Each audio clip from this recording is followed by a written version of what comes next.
I guess they call me the OG, the original Aunt Vivian. Hey everyone, I'm Rebecca and welcome to MsMojo. Today we're counting down our picks for the top 10 sitcom stars who fell off the map. Am I looking up Larry Appleton? Larry Appleton, that's me. Larry! Topanga. What's a Topanga? That was making light of topics in our world that are really problems for a lot of people. And I was a paid hypocrite because I wasn't okay with it, but I was still doing it. For this list, we're looking at sitcom stars who were huge names when they were on their hit shows, but seemingly suddenly disappeared from prominent roles. Be sure to let us know in the comments below who you've been wondering about since they ghosted the business. All right, let's get into it.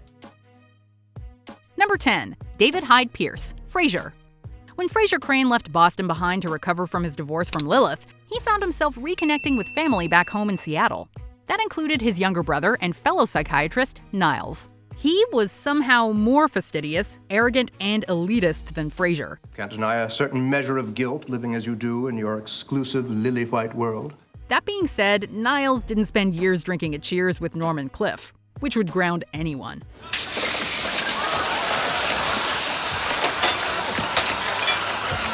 David Hyde Pierce played Niles and has popped up sporadically in various movies and TV shows since Frasier ended.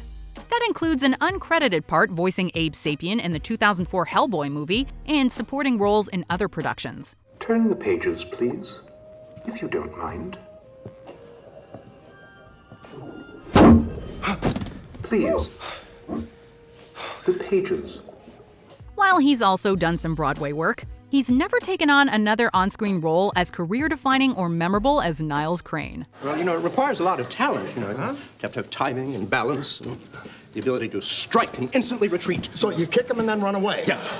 Number 9, Stacey Keenan, Step by Step. When Frank Lambert and Carol Foster met and fell in love on a Jamaican vacation, they made the impulsive decision to get married. Honey, you know what would be fun? Yeah, but the kids are still up. And each one of them already had 3 kids. This meant that they were suddenly a blended family with 6 children. Don't you two ever give your lips a rest? That essentially made Step by Step a 1990s version of the Brady Bunch. Stacey Keenan starred as Dana Foster, Carol's oldest child. Country music is not my thing. I'm not the hootenanny, rhinestone, big hair kind of gal. She pretty much disappeared from TV after the end of the series, other than some bit parts, and mostly found work in a few movies. Oh, yeah, Topanga. What's a Topanga? Keenan eventually left acting behind, and is now a deputy district attorney under her birth name in Los Angeles County. Number 8, David Faustino, Married with Children. Not everyone loved the crass adventures of the Bundys on Married with Children. Someone get me some water. You know where the kitchen is? But this series was still incredibly popular and helped build Fox into a mainstream network. A weird thing happened to me at school today. My English teacher, Miss McGowan, she was looking at me. It also turned Ed O'Neill, Katie Sagal, and Christina Applegate into superstars. But David Faustino has had a much lower profile career than his former castmates. I shall not leave you to your tissue and cheese-infested lives. While there haven't been a lot of big roles, he has consistently worked in movies and on TV. Nice shot! Faustino was even the voice of Mako on the critically acclaimed animated series The Legend of Korra. If the Wolfmats are gonna fight dirty, then so should we. No, we can't. The refs have it out for us. If we're gonna win this thing, it has to be fair and square. That is a far cry from the mostly degenerate Bud Bundy he used to play on Married with Children.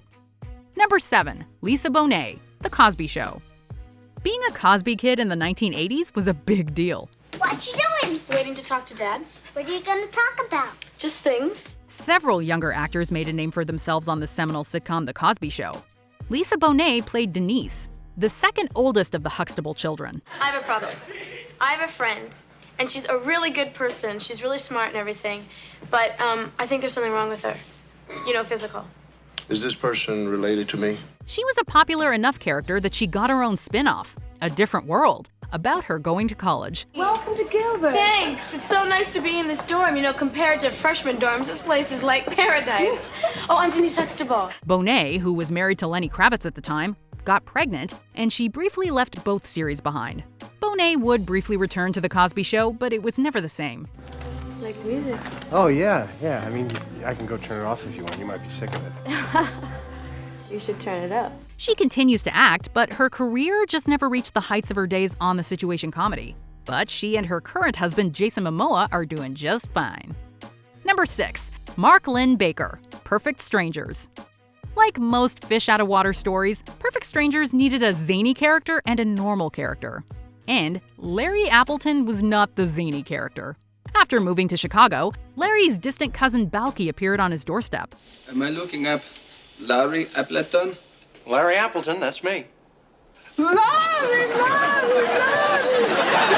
Balky was from a small Mediterranean island called Mypos, which led to a lot of crazy shenanigans, mishaps, and misunderstandings about American culture. Hello, the Ritz. But every wacky character needs a straight man to play off, and that's where Larry shined. Oh, yes, well, we'll try to keep it down. No, thank you. Bye-bye.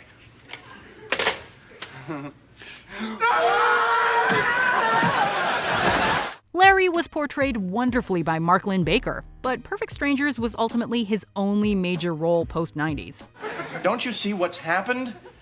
I've gone from peaceful little Larry Appleton to a guy who picks fights in bars. His acting career has continued, but primarily in one-off guest roles on other series and some stage work. 4 series regulars. 3 go, 1 stays. Me. You know what the odds of that are? Number 5. Jenna Von Oey, Blossom. After Blossom's mother left the family, her father took the responsibility of caring for her and her 2 brothers. But the focus was primarily on Blossom and the trials and tribulations of growing up. We all have to make our own mistakes. Mom and Dad, they need to find their own answers. Comprende? Yeah, I guess. Hey, you speak Spanish. After a while, every episode of Blossom started to seem like a very special episode of the sitcom. Fortunately, she had her friend Six around to help. And she kept calling me Sex instead of Six. I go, you're so clever, Lorraine. Like, the first person to ever call me that. An extremely fast talker, Six was a good friend to Blossom's entire family. Jenna Von Oey, who played Six, would go on to have a moderately successful career in both film and TV. Oh, come on. You don't need a mother to deal with your first period. I mean, everything you need to know is printed right on the box. She starred in the Moesha spinoff The Parkers for 5 seasons, though things quieted down quite a bit after that ended in 2004. Mama killed him, mama killed him. Number 4. Kelly Shayne Williams, Family Matters. Family Matters was originally conceived as a spin-off of Perfect Strangers, focused on the family of Harriet and Carl Winslow. But the dynamic changed at warp speed when an uber-nerdy Season 1 side character named Steve Urkel appeared, and quickly became a legit cultural phenomenon. Hi, Laura! These are for you! Wow, are you wearing a bra? For much of the series, Steve was obsessed with the Winslow's oldest daughter, Laura. Then today, all of a sudden I realized that I'm in love with you. Kelly Shayne Williams played Laura throughout the series, but her career mostly stalled after that. I've dreamed of hearing those words ever since the first day I laid eyes on you. Well, you're not dreaming now. 2020 did see her return in the holiday movie Christmas in Carolina, alongside Darius McCrary, who played her older brother Eddie on Family Matters. I've been planning this Christmas week for a long time. I wanted to be perfect. Merry Christmas! Oh, Merry Christmas! Number 3. Orlando Brown, That's So Raven. Raven-Symoné has easily been the most successful of all of the Cosby kids, and has had the longest-lasting career. That's So Raven was a series about Raven Baxter, who received visions of the future. So, what's the new Raven gonna do? Well, I guess I'm just gonna have to go to Petrocelli, talk to him, no parents, one-on-one. Go get your mother. Today! As is often the case with such visions, Ravens led to non-stop kooky and madcap happenings.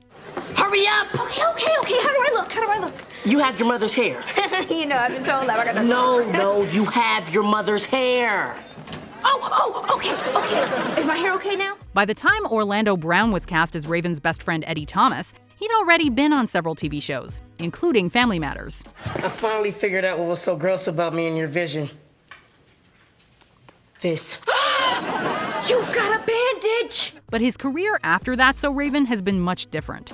Roles in any media form have been few and far between. So everybody coming to America. God bless America. Unfortunately, issues with the law as well as substance abuse have played a part in that. Number 2, Angus T Jones, 2.5 Men.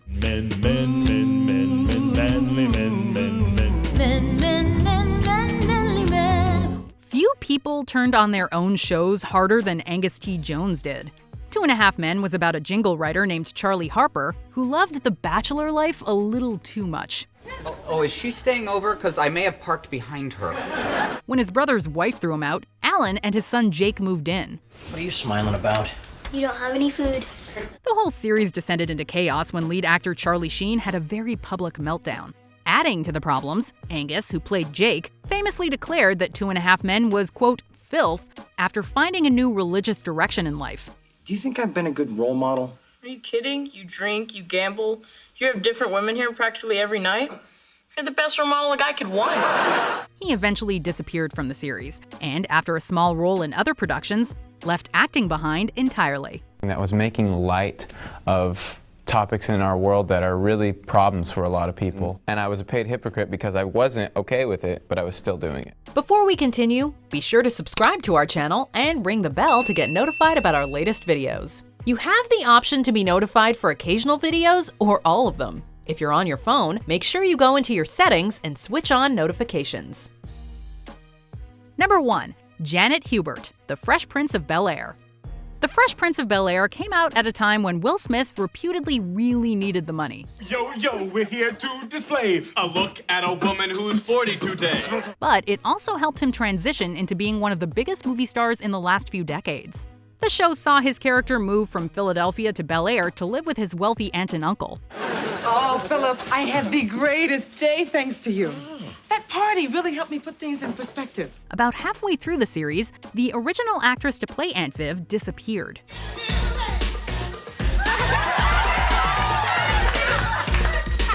This was reportedly due to Janet Hubert and Will Smith not getting along, though they ultimately patched things up for the reunion show in 2020.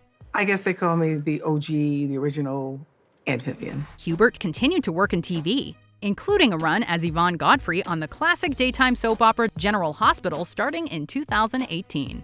Okay, I'm going back a bit on the list, but if you've never watched Perfect Strangers, you have not lived. That is a great 80s sitcom. It's got morals and lessons, singing and dancing, and a ton of just general goofiness. I love it so much.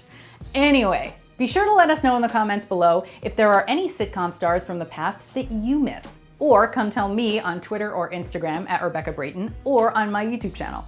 See ya!